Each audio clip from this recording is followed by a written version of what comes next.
À 78 ans, Michel Sardou n'est plus seulement une légende de la chanson française. Il est devenu une icône vivante de la mémoire collective, un miroir de plusieurs générations. Ses chansons ont traversé le temps, les modes, les révoltes, les amours et les blessures d'un pays qu'il a souvent chanté avec fierté, ironie et mélancolie. Pourtant, derrière cette figure monumentale, il y avait un secret, une vérité intime que le chanteur a longtemps gardée enfouie sous des couches de pudeur et de silence. Et voilà qu'en cette année 2025, Michel Sardou a finalement décidé de l'admettre. Ce que nous avons toujours soupçonné était vrai. Les rumeurs avaient circulé pendant des décennies. Les interviews, souvent pleines de non-dits, laissaient transparaître une certaine fragilité derrière l'arrogance apparente du taulier de la chanson française. Ses colères légendaires, ses retraites successives, puis ses retours triomphaux, tout semblait faire partie d'un théâtre qu'il maîtrisait à la perfection. Mais les proches le savaient. Derrière la scène, Michel Sardou cachait une blessure profonde, un doute viscéral, un regret impossible à effacer. Né le 26 janvier 1947 à Paris, Michel Sardou est un enfant de la balle. Fils des comédiens Jackie et Fernand Sardou, il grandit dans un univers où la scène et la lumière sont des dieux tutélaires. Pourtant, très tôt, il développe un rapport ambivalent avec la célébrité, fasciné et effrayé à la fois. Dans ses jeunes années, il observe la fragilité du monde du spectacle, les fausses amitiés, les trahisons, les coups du sort. Il comprend qu'être aimé du public ne garantit ni le bonheur ni la paix intérieure. Ce que peu de gens savent, c'est que Michel Sardou a longtemps souffert d'un complexe d'illégitimité. « Je n'ai jamais su si on m'aimait pour ce que je disais ou pour ce que je représentais », confiait-il un jour dans un entretien télévisé, le regard fuyant, presque mélancolique. Cette phrase, prononcée sur le ton de la confidence, prend aujourd'hui un relief particulier. Elle trahit un homme qui doutait de lui-même, malgré les chiffres, les disques d'or, les salles combles et les décennies de triomphe. L'aveu qu'il vient de faire, à 78 ans, ne concerne pas seulement une histoire d'amour ou un épisode de sa vie personnelle. Il s'agit d'une vérité existentielle, une reconnaissance tardive de la vulnérabilité d'un homme que tout le monde croyait invincible. Sardou, le patriarche inébranlable, l'ami des mots tranchants, a fini par avouer qu'il a passé une grande partie de sa vie à jouer un rôle pour ne pas montrer ses failles. Dans les années 1970 et 1980, Sardou s'impose comme un monument. Ses chansons, Les lacs du Connemara, Je vais t'aimer, La maladie d'amour, En chantant, deviennent des hymnes populaires. Pourtant, à mesure que sa notoriété grandit, il se forge une armure, celle d'un homme autoritaire, d'un chanteur sûr de lui, d'un artiste qui n'a peur de rien. On le taxe de réactionnaire, d'arrogant, de provocateur, mais il s'en amuse. « Je ne suis ni de droite ni de gauche », répétait-il. « Je suis du côté de ceux qui bossent et qui aiment la vie ». Ce ton bravache, cette posture fière et parfois provocante, cachait une réalité bien différente. Selon plusieurs proches, Michel Sardou vivait dans la peur du déclin, obsédé par le temps qui passe, angoissé à l'idée d'être oublié. Il n'a jamais supporté l'idée de disparaître des radars, confie un ancien musicien de tournée. Même quand il annonçait sa retraite, il n'arrêtait jamais vraiment. Il voulait qu'on continue à parler de lui, qu'on sache qu'il était là, encore debout. Et si tout cela n'était qu'une façade ? Si, derrière le mythe, se cachait un homme fragile, fatigué, rongé par la solitude ? Aujourd'hui, dans sa confession publique, Michel Sardou a reconnu que toute sa carrière avait été construite sur une peur, celle de ne pas être assez aimé. C'est lors d'une interview exceptionnelle, accordée à un grand hebdomadaire français, que Sardou a lâché ces mots bouleversants. « J'ai toujours voulu paraître fort, mais la vérité, c'est que j'ai souvent eu peur. Peur de décevoir, peur de ne plus être écouté, peur d'être un jour inutile. » Ces phrases, d'une simplicité désarmante, ont fait l'effet d'une bombe médiatique. En quelques heures, les réseaux sociaux se sont enflammés. Les fans parlaient d'un moment historique, d'une renaissance humaine. D'autres, plus cyniques, évoquaient une stratégie de communication. Mais ceux qui connaissent le chanteur savent que, cette fois, il n'y avait pas de calcul. Michel Sardou, à 78 ans, a cessé de jouer. Son entourage le décrit apaisé, presque libéré. Michel est dans une période de vérité, en explique un proche. Il n'a plus rien à prouver. Il veut simplement dire ce qu'il n'a jamais osé dire, qu'il est un homme comme les autres, avec ses peurs, ses regrets et ses blessures.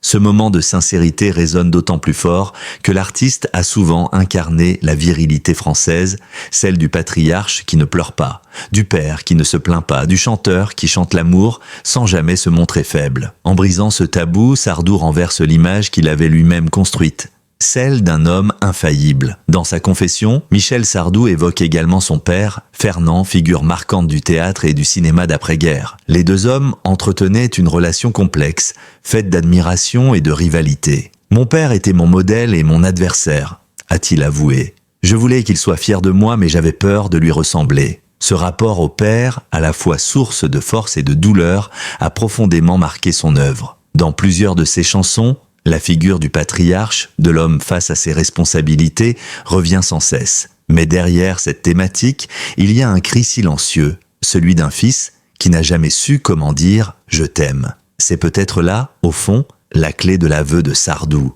Toute sa vie, il a cherché l'amour là où il ne savait pas le trouver. Sur scène, dans le regard du public, dans les bras de femmes qui l'ont aimé et quitté, dans la reconnaissance de ses pairs. Mais il lui manquait l'essentiel, l'amour inconditionnel, celui qu'on ne conquiert pas, celui qu'on reçoit sans avoir à le mériter. À partir des années 1990, la carrière de Michel Sardou connaît des hauts et des bas. Les goûts du public changent, les nouvelles générations se détournent de ces textes jugés trop classiques, trop virils, parfois datés. Il se retire plusieurs fois, puis revient avec des tournées monumentales. Chaque fois, le public répond présent, fidèle, ému, reconnaissant. Mais le chanteur, lui, reste insatisfait. Dans l'intimité, il confie à ses proches qu'il ne se reconnaît plus dans le monde moderne. Il se sent dépassé, incompris. « Je ne sais plus à qui je parle », disait-il un jour. Cette phrase résume à elle seule le drame d'un homme qui a connu la gloire, mais qui a perdu le sens de sa voix. Et puis, il y a la maladie. Une fatigue persistante, des douleurs, des opérations, Sardou se tait, se protège. Les rumeurs d'un problème de santé grave circulent, mais il ne dément ni ne confirme. Aujourd'hui, il admet « Oui, j'ai été malade, oui, j'ai eu peur, mais je n'ai jamais voulu inquiéter personne. » Encore une fois, la pudeur, la fierté, le refus de se montrer vulnérable. Ce n'est que maintenant, à 78 ans, qu'il accepte de regarder la vérité en face. Il n'était pas invincible. Le mythe Sardou s'effrite, mais il ne s'effondre pas. Au contraire, il devient plus humain, plus proche, plus vrai. En avouant sa peur, il redonne à sa légende une dimension que les chiffres et les trophées ne peuvent pas offrir, celle de la sincérité. « Je n'ai jamais été un héros », dit-il, « juste un homme qui chantait pour ne pas pleurer ». Cette phrase, à elle seule, clôt ce premier chapitre avec la force d'un adieu et la beauté d'un commencement. Car Michel Sardou, après des décennies de silence intérieur, vient peut-être de signer la plus belle chanson de sa vie, celle de sa vérité. On croyait tout savoir de Michel Sardou, ses mariages, ses ruptures, ses succès, ses colères, ses amitiés. Pendant plus de 50 ans, il a occupé la scène médiatique comme un lion en cage, grondant contre l'hypocrisie, la lâcheté, la médiocrité. Et pourtant, dans cette existence racontée jusqu'à l'excès, il restait une part d'ombre, un secret qu'il a jalousement gardé, comme un diamant enfoui sous la poussière des projecteurs. Aujourd'hui, à 78 ans, il a enfin levé le voile sur la vérité que nous avons toujours pressentie. Il a aimé une femme qu'il n'a jamais pu oublier. C'est une histoire qui commence bien avant les triomphes, avant les stades pleins à craquer, avant les critiques et les récompenses. Michel Sardou n'est alors qu'un jeune chanteur au regard vif, encore hésitant, en quête de reconnaissance. Dans un cabaret parisien de la rive gauche, il croise le regard d'une femme discrète, cultivée, passionnée de théâtre. Elle n'appartenait pas au monde du spectacle, mais elle en comprenait les mirages. Elle m'a regardé comme personne ne m'avait jamais regardé, aurait confié Sardou des années plus tard, dans un entretien resté inédit. Ce n'était pas une admiration de fan, ni une curiosité mondaine. C'était un regard vrai, un regard qui voyait l'homme derrière le chanteur. Et pour Michel, cela a tout changé. Ils ont vécu une histoire d'amour intense, mais brève, foudroyante. Elle l'aimait pour ce qu'il était, pas pour ce qu'il allait devenir. Il l'aimait pour sa simplicité, son intelligence, sa capacité à le comprendre sans qu'il ait besoin de parler. Mais, à cette époque, la gloire l'attendait au tournant et avec elle, ses pièges. Michel Sardou, emporté par la vague du succès, a dû faire un choix. Et il a choisi la scène. « J'ai sacrifié l'amour à la carrière et j'ai perdu les deux », confesse-t-il aujourd'hui, dans un souffle presque inaudible. Si l'on écoute attentivement certaines chansons de Sardou, on y perçoit la trace de cette femme, de cette blessure. Dans La maladie d'amour, derrière le romantisme grand public, il y a la douleur d'un homme qui ne sait plus comment aimer. Dans Une fille aux yeux clairs, il évoque une femme qui n'appartient qu'à l'absence. Et dans Je vais t'aimer, ce cri de passion presque démesuré, on retrouve la nostalgie d'un amour qu'il n'a pas su retenir. Ses fans ont longtemps cru que ces textes étaient pure fiction, fruit de l'imagination d'un poète, mais non, ils étaient des lettres codées, des confessions en musique. Chaque mot, chaque mélodie portait la marque d'un souvenir trop vif pour être oublié. Je n'ai jamais su écrire autrement qu'avec mes cicatrices, dit-il aujourd'hui. Et cette cicatrice-là, celle de la femme qu'il a laissée partir, est devenue son fil rouge. Elle traverse toute sa carrière comme une ombre discrète derrière la lumière. Pendant des années, Michel Sardou a vécu avec ce fantôme. Il s'est marié, il a eu des enfants, il a connu des succès gigantesques, mais il ne l'a jamais revue. Je savais où elle vivait, raconte-t-il. Mais je n'ai jamais eu le courage de frapper à sa porte. J'avais trop peur de voir dans ses yeux ce que j'avais détruit. Il en parle aujourd'hui sans honte, mais avec un mélange de regret et de tendresse. Cet aveu n'est pas un caprice de vieil homme, ni une confession tardive pour attirer la lumière. C'est une réconciliation avec lui-même. À travers cet amour perdu, Sardou reconnaît ce qu'il a toujours nié, qu'il a longtemps vécu dans la solitude émotionnelle. Ce vide, il l'a comblé avec des tournées, des spectacles, des disques, des rencontres. Mais rien ne remplaçait la chaleur d'un regard sincère. Et quand la nuit tombait, quand les cris du public se taisaient, il redevenait cet homme seul, assis dans sa loge, entouré de trophées qui ne réchauffaient pas son cœur. C'est dans un livre de mémoires qu'il prépare depuis plusieurs années que Michel Sardou a décidé de raconter cette histoire. Un chapitre entier, intitulé « Celle que je n'ai pas su retenir », y sera consacré. Là, il écrit « Elle n'a jamais voulu être célèbre. Elle m'aimait dans le silence, et c'est sans doute pour cela que je l'ai perdue. Moi, je voulais que tout le monde m'aime. Elle voulait juste que je sois heureux. » Ces quelques lignes, d'une pudeur bouleversante, ont déjà été partiellement publiées dans la presse. Les lecteurs y ont vu une confession d'une rare sincérité. Un mea culpa tardif, mais nécessaire. Certains pensent qu'il parle de son ancienne compagne, d'autres d'une femme restée dans l'ombre. Peu importe, ce qui compte, c'est le symbole. Sardou admet, pour la première fois, qu'il n'a pas su aimer. Cette phrase, simple mais terrible, résume la tragédie d'une vie publique trop pleine et d'une vie intime trop vide. J'ai su chanter l'amour, mais je n'ai pas su le vivre. Pendant des décennies, Michel Sardou s'est réfugié dans le mutisme dès qu'on évoquait sa vie sentimentale. Les journalistes qui tentèrent d'aborder le sujet se heurtaient à un mur, ils répondaient par des boutades ou des provocations. L'amour, c'est une invention des femmes pour nous rendre fous. Mais derrière l'ironie, il y avait un abîme. Les témoins de sa vie privée racontent qu'il a toujours eu du mal à faire confiance. Chaque rupture, chaque trahison, le replongeait dans la même angoisse, celle de l'abandon. Ce sentiment d'insécurité affective, hérité sans doute de son enfance et de la relation complexe avec ses parents, l'a accompagné toute sa vie. Michel n'a jamais cru qu'on pouvait l'aimer pour lui-même, confie un proche. Il croyait qu'on l'aimait pour son nom, pour son argent, pour sa gloire. C'est pour ça qu'il s'est refermé. Cette peur de ne pas être aimé sincèrement, il l'a portée comme un fardeau invisible. Et quand il monte sur scène, c'est peut-être pour conjurer cette peur. Chaque chanson devient une prière, chaque ovation, une preuve éphémère qu'il existe encore aux yeux des autres. Mais cette confession, aujourd'hui, n'est pas seulement un regard en arrière. C'est aussi une tentative de rédemption. Michel Sardou ne cherche plus à séduire, ni à se justifier. Il cherche à comprendre. « J'ai vécu trop vite, trop fort, dit-il. J'ai oublié de dire merci à ceux qui m'ont aimé. » À travers ces mots, on sent un homme en quête de paix, un homme qui veut, enfin, fermer le cercle. Il a revu certains de ses enfants, renouer des liens distendus. Il a pris le temps de leur parler, de leur raconter l'homme derrière le chanteur. « Mes enfants m'ont connu à travers mes chansons », dit-il avec un sourire triste. « Aujourd'hui, je veux qu'ils me connaissent à travers mes silences. » Ce rapport apaisé au passé transforme son image publique.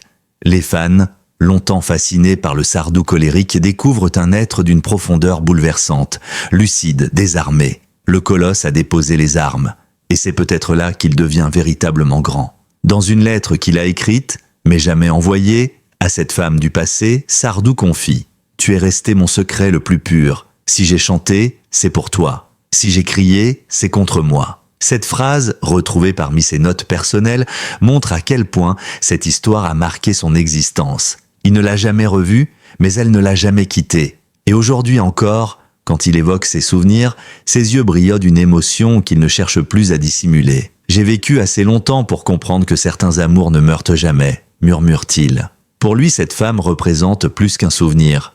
Elle est le symbole de tout ce qu'il aurait voulu être, simple, sincère, libre. L'aveu de cet amour perdu change la lecture de toute l'œuvre de Michel Sardou. Ce n'est plus seulement un répertoire de chansons populaires, c'est un journal intime codé, un voyage dans les zones les plus secrètes du cœur humain. À 78 ans, en avouant ce que tout le monde soupçonnait sans jamais l'entendre de sa bouche, il offre au public une clé, la clé de sa propre humanité. Il n'est plus le patriarche autoritaire ni le provocateur médiatique. Il est un homme qui ose dire « Oui, j'ai eu peur d'aimer, oui, j'ai fui, mais aujourd'hui je ne fuis plus ». Et ce message, venu d'une figure aussi emblématique, résonne dans une époque où la sincérité semble rare. Michel Sardou, en avouant sa vulnérabilité, fait plus que se confier. Il enseigne. Il rappelle que derrière chaque succès, il y a un prix. Et que parfois, ce prix, c'est le cœur. Se referme sur cette image, un homme âgé, assis face à la mer dans sa maison du Sud. Le vent caresse ses cheveux gris, la lumière décline.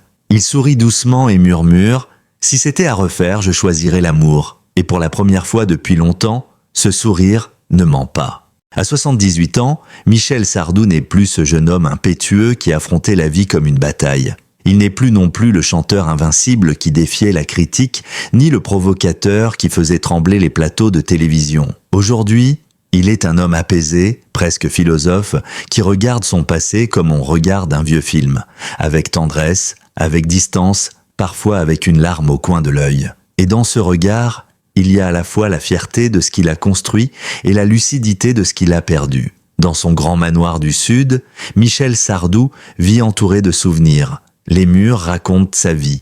Des photos jaunies, des affiches de concerts mythiques, des disques d'or, des lettres de fans. Sur une étagère, une vieille guitare repose, comme un témoin silencieux de tant d'années de passion. Mais plus le temps passe, plus ces objets lui semblent appartenir à un autre monde. « J'ai vécu 1000 vies », dit-il souvent, « mais aucune ne m'appartient vraiment ». Cette phrase, à la fois poétique et tragique, résume la relation complexe qu'il entretient avec le temps. Le succès, les applaudissements, la lumière, tout cela n'est plus qu'un écho.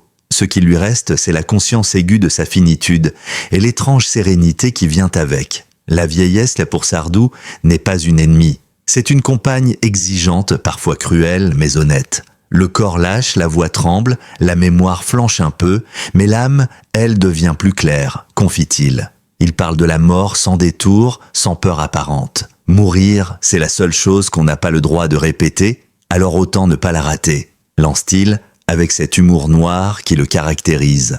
Les blessures du corps, les victoires de l'esprit. Il y a quelques années, Michel Sardou a traversé une période de santé difficile. Des hospitalisations, des examens, des inquiétudes. La presse en parlait à demi-mot, ses proches restaient discrets. Aujourd'hui, il évoque cette période avec franchise. « J'ai eu peur de ne plus me relever, peur de disparaître sans dire adieu. C'est cette peur, paradoxalement, qui l'a ramené à la vie. Après sa convalescence, il a recommencé à écrire, non pas pour publier, mais pour se souvenir. Des carnets entiers remplis de réflexions, de souvenirs, de regrets, de rêves. « Je ne veux pas qu'on me pleure », écrit-il. « Je veux qu'on me lise. » Dans ces pages, il médite sur le temps, sur le destin, sur la célébrité. Il y décrit la solitude des grands hommes, cette impression d'avoir tout vécu et pourtant d'être passé à côté de l'essentiel.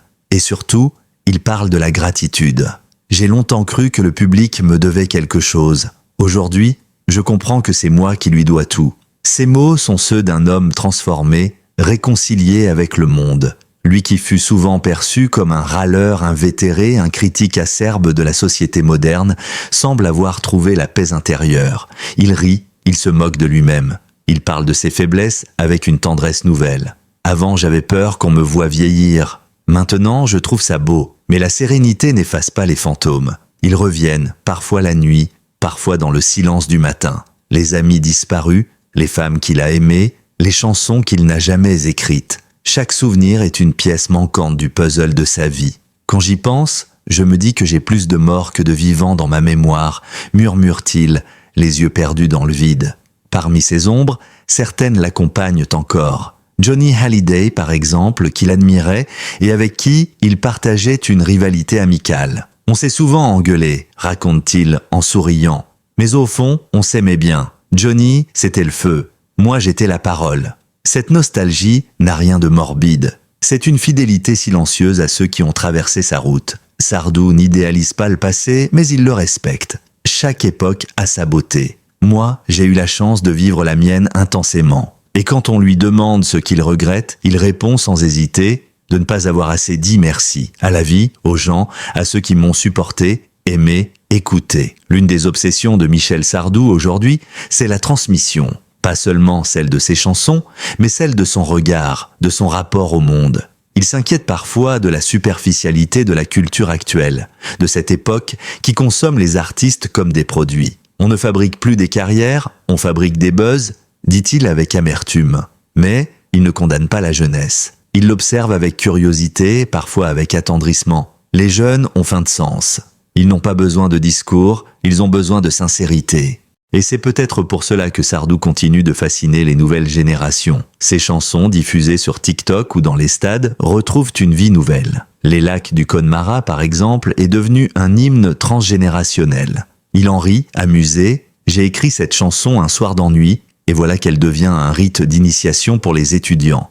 La vie est pleine de surprises. Mais au-delà de la popularité, il veut transmettre autre chose. Une exigence, une vérité, une forme de courage. Chanter, c'est dire quelque chose qu'on pense, sinon ça ne sert à rien. Et ce message, dans un monde saturé de mensonges et de faux-semblants, a la valeur d'un testament moral. Sardou n'a jamais été un père parfait.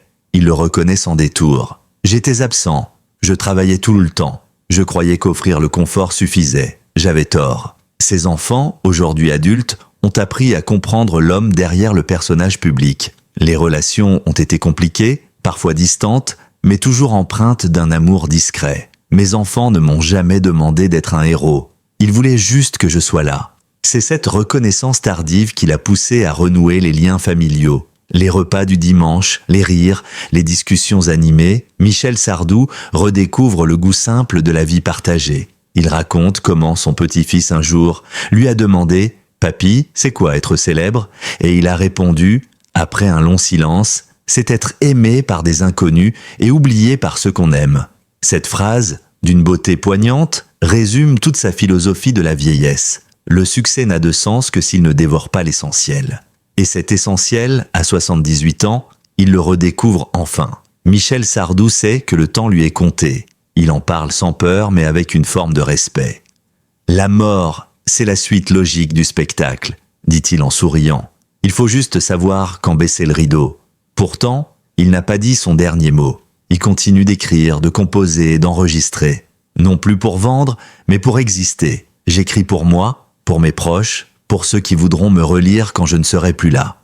Il prépare aussi un documentaire, une sorte de testament filmé, où il racontera sa vie à travers des images inédites, des souvenirs personnels, des confidences. Je veux laisser une trace qui ne soit pas qu'une statue. Je veux qu'on se souvienne de moi comme d'un homme qui a aimé la vie, même quand elle lui faisait mal. En fin de compte, ce chapitre de sa vie n'est ni triste ni dramatique. C'est celui d'une métamorphose. Michel Sardou, autrefois colérique et orgueilleux, s'est transformé en un sage désarmant de vérité. Il ne cherche plus à séduire, ni à choquer. Il cherche à comprendre, à pardonner, à se pardonner surtout. Dans une conversation avec un journaliste, il a résumé son parcours d'une phrase « J'ai passé ma vie à crier pour qu'on m'écoute. Aujourd'hui, je me tais pour qu'on m'entende. » Cette phrase, presque mystique, dit toute de son évolution. L'homme qui chantait « Je ne suis pas mort, je dors encore » semble avoir trouvé enfin le repos intérieur. Ce que Michel Sardou transmet à travers ses mots, c'est une leçon universelle. Vieillir n'est pas une défaite, c'est une victoire silencieuse. Vieillir, c'est apprendre à ne plus jouer, à ne plus mentir, à ne plus se cacher. C'est accepter d'être soi-même, sans armure, sans rôle, sans décor. Et quand on l'écoute aujourd'hui, on entend autre chose dans sa voix. Moins de puissance, mais plus d'émotion. Moins de technique, mais plus de vérité. Car au fond, C'est peut-être là que se trouve le plus grand secret qu'il ait jamais avoué. Michel Sardou n'a jamais été un mythe, il a toujours été un homme. Se termine sur cette image, le crépuscule tombe sur la Méditerranée. Sardou regarde l'horizon, un verre de vin à la main, il ne parle plus, il sourit. Et dans ce silence, tout est dit. Les dernières années de Michel Sardou ressemblent à un long crépuscule doré. Ce n'est plus le temps des tournées, des projecteurs ou des polémiques. C'est celui du silence, de la mémoire et de la vérité. À 78 ans, il ne cherche plus à convaincre ni à séduire. Il cherche à comprendre le sens de tout ce qu'il a vécu. Et surtout, à laisser un message à ceux qui viendront après lui. Pendant plus d'un demi-siècle, Michel Sardou a fait partie du paysage sonore de la France. Sa voix a accompagné les mariages, les routes d'été, les ruptures, les retrouvailles. Aujourd'hui, il vit loin de tout cela. Dans sa maison provençale, il s'est créé un refuge. Le matin, il se lève tôt, prend son café en regardant le soleil se lever sur la mer. Il lit les journaux, s'informe, observe le monde avec un mélange de tendresse et d'agacement. Rien ne change, mais tout empire, plaisante-t-il, avec ce sarcasme typiquement sardonien. Il écrit toujours, mais pour lui, des pages entières de pensées, de souvenirs, de dialogues imaginaires avec les gens qu'il a aimés. Ce silence n'est pas une fuite, mais une forme de guérison. Après tant d'années à crier, à chanter, à se battre, Sardou a enfin trouvé la paix dans la retenue. Le silence, c'est la musique qu'on entend quand le bruit du monde s'arrête, dit-il en souriant. Et dans ce silence, il médite sur tout ce qu'il a appris. Il y a chez Sardou quelque chose d'un vieux lion blessé mais fier. Il a longtemps refusé qu'on parle de lui comme d'un monument. Les monuments, on les visite, on ne les écoute plus, disait-il avec ironie. Mais il a fini par comprendre que sa carrière, son œuvre, ses mots faisaient désormais partie du patrimoine émotionnel du pays. Il regarde ce passé sans nostalgie excessive. J'ai chanté des chansons que je n'aime plus et j'ai oublié d'autres que j'aurais dû défendre. Mais c'est la vie. Cette lucidité sans complaisance est devenue sa marque de fabrique. Michel Sardou n'a jamais cherché à être parfait. Il a cherché à être vrai. Et c'est ce qui le distingue des idoles éphémères. Cette sincérité brute, parfois rugueuse, mais toujours humaine. Aujourd'hui, il n'a plus peur de montrer ses failles. « J'ai eu tort d'avoir raison trop tôt », disait-il en riant. « Mais maintenant, j'ai raison d'avoir tort. » C'est une phrase qui résume son évolution. L'orgueil a laissé place à la sagesse. L'homme et le mythe ne s'opposent plus. Ils se complètent. Sardou a enfin réconcilié le chanteur et l'être humain. S'il y a un thème qui traverse toute sa confession, c'est celui de l'amour. L'amour qu'il a trop peu donné, celui qu'il a trop exigé, celui qu'il n'a pas su reconnaître. Dans son dernier entretien, il a dit cette phrase qui a bouleversé les auditeurs. « À mon âge, on comprend enfin que l'amour, ce n'est pas ce qu'on reçoit, c'est ce qu'on laisse. » Cette phrase, simple et lumineuse, semble condenser toute sa philosophie. Sardou, l'homme des grandes passions, des chansons flamboyantes, des colères célèbres, a compris que le véritable amour n'est pas dans l'éclat, mais dans la trace qu'il laisse derrière lui. C'est pourquoi il parle aujourd'hui avec douceur de ses ex-femmes, de ses enfants, de ses amitiés perdues. Il ne cherche plus à juger ni à corriger. J'ai longtemps cru que dire la vérité, c'était blesser. Maintenant, je sais que c'est guérir. Il parle aussi à ses fans avec tendresse. Ce sont eux qui m'ont fait tenir. Quand je n'en pouvais plus, c'est leur regard qui me ramenait à la vie. Il mesure enfin ce lien invisible qui l'unit à des millions de gens qu'il n'a jamais rencontrés. Ils ne me connaissent pas, mais ils savent tout de moi. C'est ça, l'amour public, une confidence à ciel ouvert. Michel Sardou n'a jamais été un homme d'église. Il s'est souvent dit incroyant, mais pas indifférent. Et pourtant, dans sa vieillesse, une forme de spiritualité s'est imposée à lui. Non pas religieuse, mais poétique, presque philosophique. Il parle de la mort comme d'un voyage, d'un retour. J'ai perdu des amis, des proches, et pourtant, je ne les sens pas loin. Ils sont dans le vent, dans la lumière, dans mes chansons. Il croit en la mémoire, en la continuité, en ce qu'il appelle la musique de la vie. Pour lui, chaque être humain laisse derrière lui une note dans la grande symphonie du monde. Et il espère que la sienne, cette note, résonnera encore quand il ne sera plus là.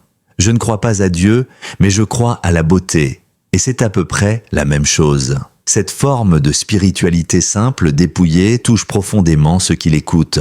Elle n'a rien d'une foi mystique. C'est une foi dans la vie elle-même, dans le souvenir, dans la transmission. Michel Sardou a toujours entretenu une relation passionnée, parfois conflictuelle, avec la France. Il l'a chantée, critiquée, défendue, parfois blessée, mais toujours aimée. J'ai dit des choses qu'on n'osait plus dire. Parfois j'avais raison, parfois non, mais au moins je parlais.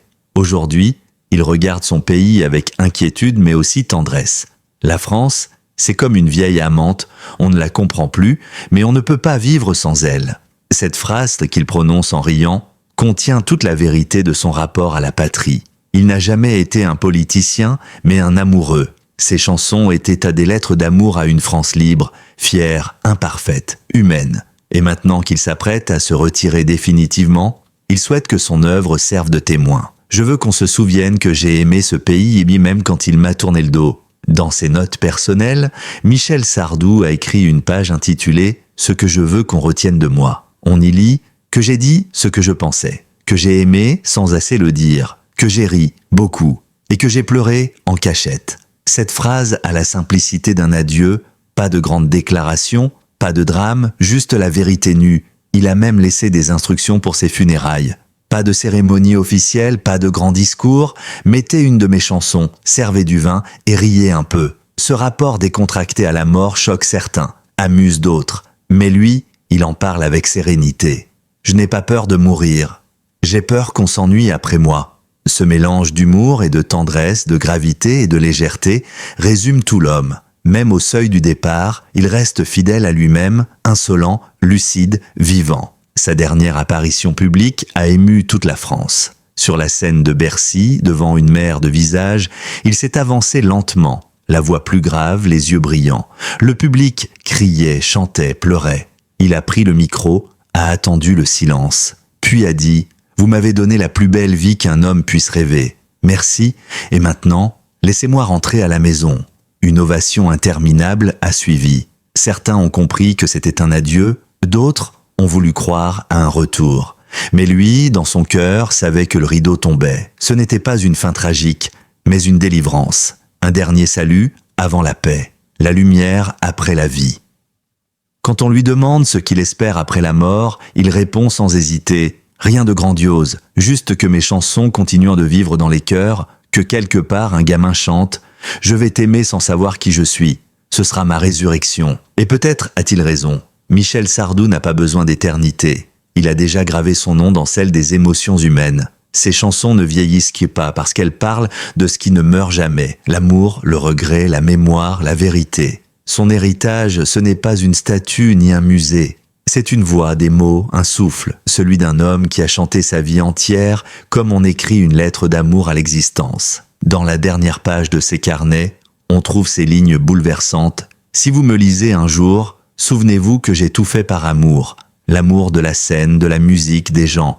Même mes colères, même mes erreurs, c'était de l'amour mal exprimé. Pardonnez-moi d'avoir crié si fort. C'était ma manière d'aimer. » Ce testament d'une rare beauté clôt son parcours avec la simplicité d'un adieu sincère. Et c'est sans doute cela, le message qu'il laisse à la France, à ses proches, à ses fans.